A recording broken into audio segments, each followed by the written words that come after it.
What's going on? I hope you all are well. Kind of far. Let's, hold on.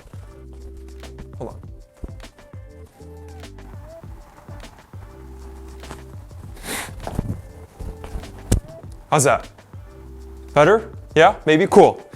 My name's Gene. I'm a photographer here in Chicago, and I don't know if I've ever really said this enough on this channel, but I've been a full-time wedding photographer now this would be my 5th season that I'm entering, and then I've been photographing weddings for 7 years now, 6-7 years, which is crazy to me. That baffles me that it's been that long already, but one of the things that I want to use this channel for is to just share some of my experience being a photographer and some of my journey and some of the things that I've learned that hopefully can help other photographers or creatives or artists. So what I want to talk about today is the concept or the theory of leading lines in your photography, specifically in your compositions. It's really just a compositional technique that I use very often.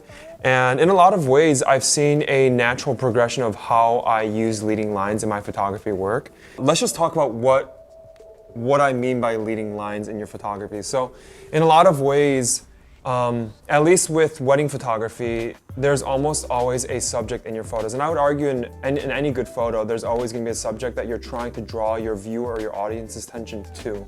So the idea of leading lines is really to use your composition, your context, your background, whatever you're framing and framing within, to lead your audience's attention to your actual subject. So for example, for weddings and for portrait work, whether I want to draw the viewer's attention to the eyes of my subject or even just to them as a whole, these lines can be found anywhere. They can be as simple as a path that your subject is standing on, that you're using to center frame them and have that path draw towards them. It could be buildings, it could be so many different things, but essentially it's just you using intentionality to again bring more emphasis to your subject. So really quickly, we'll just start with some images where it's pretty obvious that we're using leading lines to really bring the viewer's attention to the subject. In this case, my wedding couples, or a portrait of one of them. So for this photo right here, you can clearly see that the way that the trees are lined up, and you even see that the ground that they're standing on, there's all these lines that are literally moving towards them. And so if you follow the lines, it really just continues to bring you back to them. And it also helps that I center frame them so that the first thing you see right away is them. Another great example of just like obvious leading lines is right there in this photo when they're standing in the hallway. I'm using basically all the lines of the windows and the windows on the wall side, and again the floor and the vents on the left, all to lead your attention straight down to them. So that's another example. Another obvious example is right here, where now they're standing on a walkway, and there's a lot of craziness going on the top half of the image as far as lines, but when you really focus on the bottom side, you'll notice that there's all these lines that they're curving and they're turning, but they all are ending up in one spot. All right, so I think those are pretty obvious, where it's pretty evident how I'm using those leading lines.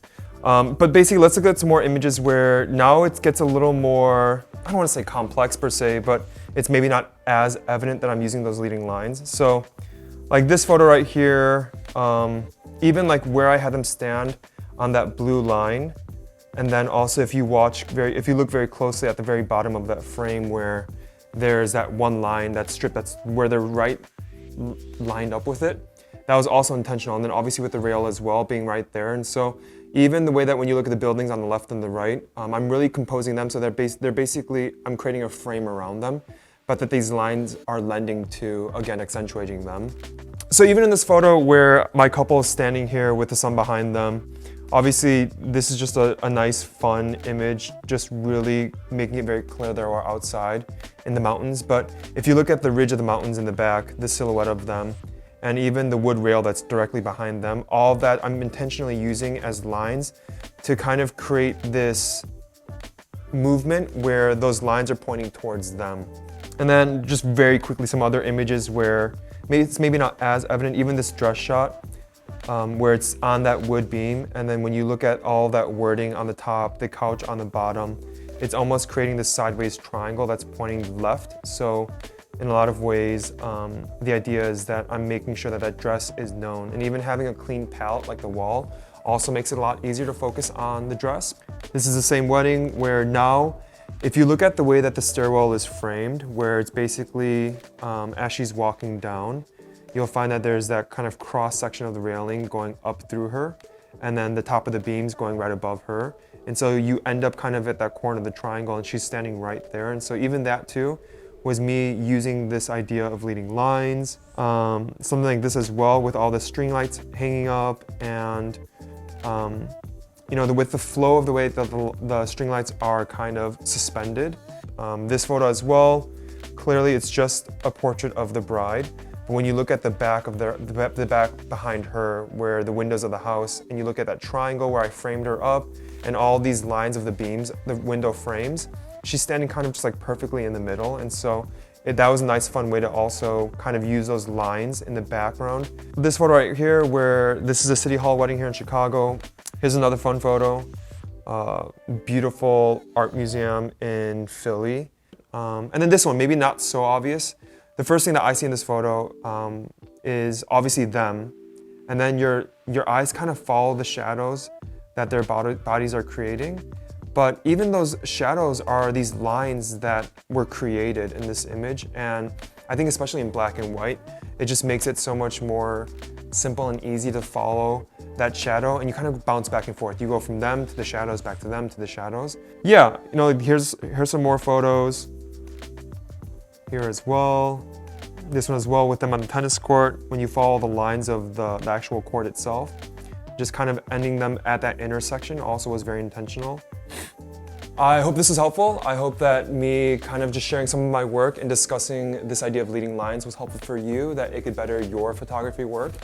And I want to make more videos like this, just sharing my experience and hopefully being able to share some of the knowledge that I've accrued over the course of my career so far to help you take better photos. So really quickly, if you don't mind liking and subscribing, I don't actually know if I'll put something here, but if I do, it'll be right here. That'd be awesome. And then clicking the bell for notifications every time I post a video, that'd be great as well. And I will see you all in the next one. Bye bye, butterfly.